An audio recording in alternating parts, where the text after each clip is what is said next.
Hey everyone, it's Mandy Liebeck, and I'm going to take a few moments to discuss the assessment design qualities outlined in the Design in 5 book.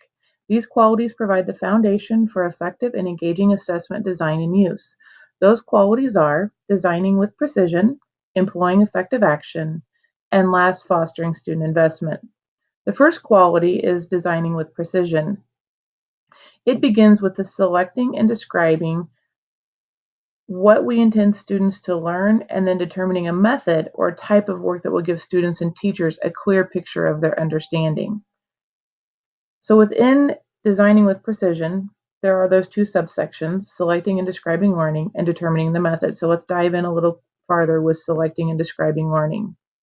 Many schools, including ours, define learning goals by unpacking and deconstructing standards. By doing so, teachers identify the knowledge and skills needed to achieve the standard. However, this alone isn't enough.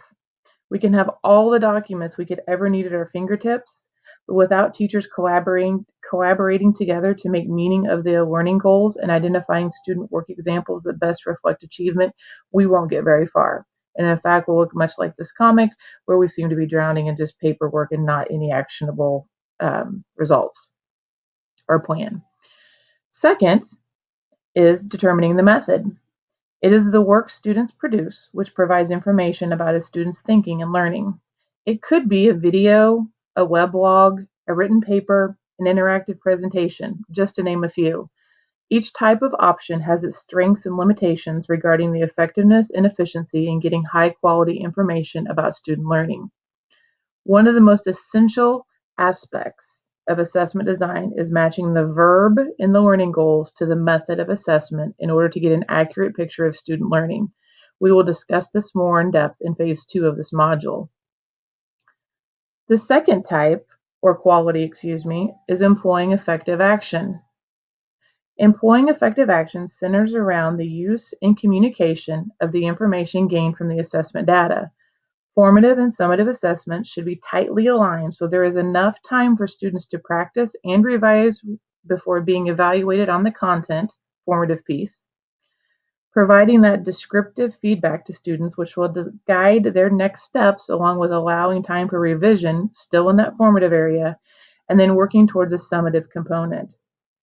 Something to note though, in standards-based grading world, the summative piece isn't really a final destination, as we should be providing opportunities for students to work towards mastery on the standards they are not showing mastery in. There will be more on that later. An additional consideration is accounting for errors in assessment design, identifying those potential bias, whether that be cultural or background knowledge students needed to succeed, or vocabulary can be a second type of error to consider, which can lead to misleading information. Last, fostering student investment. The third design quality intentionally brings students in as partners in their learning. Students can clearly see and understand the connections among learning, homework, tests, instruction, grades, and improvement.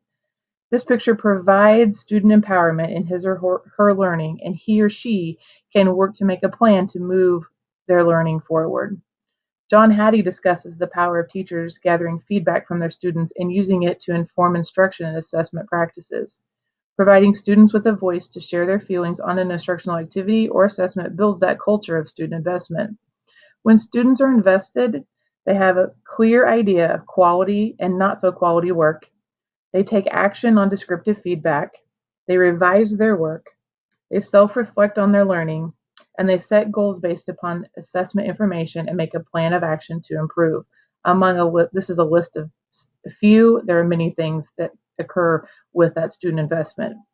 The one thing that we need to also keep into consideration is that assessment is as much about the process as it is the result. Thank you for watching. Continue on with the next learning content.